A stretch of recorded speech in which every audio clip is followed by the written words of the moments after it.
U.S. stocks fell Tuesday as the Federal Reserve plans to raise interest rates again. The Dow closed 228 points in the red, while the tech-heavy Nasdaq ended the day 220 points down. The Fed is expected to announce its second interest rate hike when it ends its latest policy meeting on Wednesday. If rates do go up, that would make borrowing more expensive for everyone.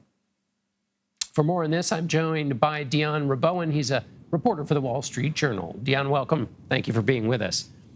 Yeah, thank you for having me. So the Fed's going to raise rates. How do you think this plays out through the economy based on what we've seen in response to the previous rate raises they've issued?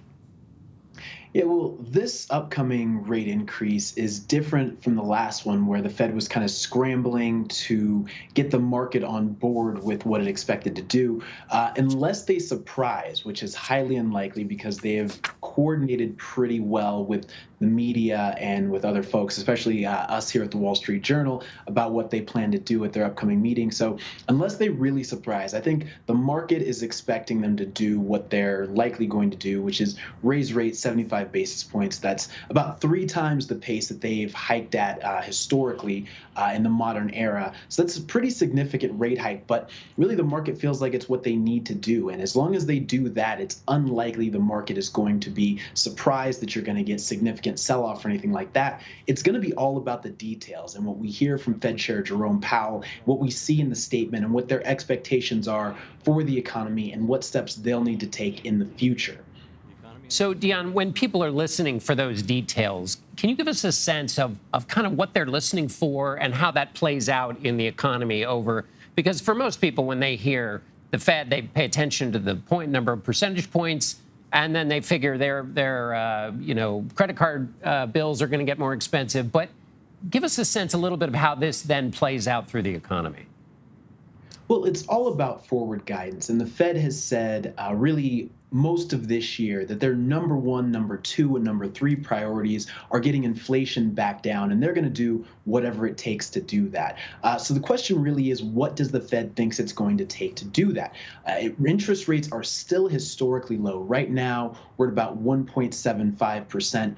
If they hike at the rate that the market is expecting, we'll get up to 2.5%. That's as high as rates have been in the modern era since the global financial crisis. And so the question really becomes, okay, well, what are you going to do next? Are they going to sort of start to intimate that they're going to raise rates by another 75 basis points at their meeting in September, and then another 75 at their meeting in November? That would take rates all the way well up over 3%, which is the number that they've highlighted as being the neutral rate. When rates are above the neutral rate, it means they're restricting the economy, making it really difficult for people to go out and kind of buy, take on credit, do things like that. But the neutral rate is supposed to mean that things are about even. It's not too hot, not too cold. It's that Goldilocks scenario. That hasn't been the case in recent history, but really the market just wants to know, how much more do you think you have to do? How high do you have to raise rates and choke the economy to get this inflation back down?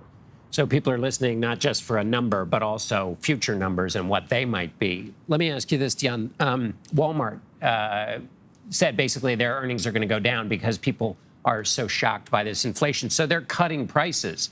So if the Fed wants to get inflation under control, is that a good sign that, the nation's largest retailer is cutting prices, which means inflation as it hits people in the pocketbook will be lessened?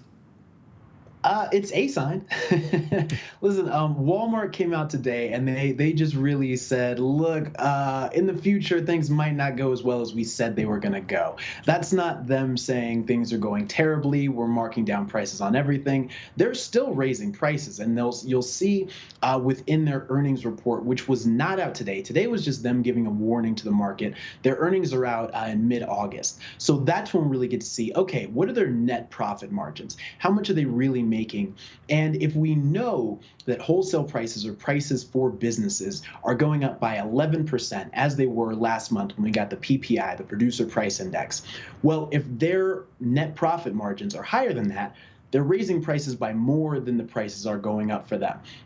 They're a business. We know they need to make money. We know that means selling for more than they bought for. So we can expect that. It's just a matter of how much.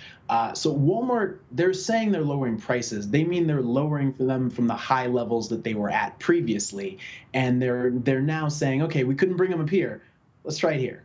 Right? They're not going down here. It's not that they're losing money. That's not what's happening. Walmart's not like, oh man, we have to give stuff away.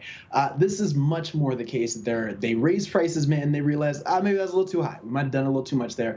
Let's bring them back down. That's not what stockholders want to hear, and that's not what folks who are invested in the company want to hear. But in terms of what it means for the overall economy, it just means that maybe Walmart went a little too far and now they're having to pull back.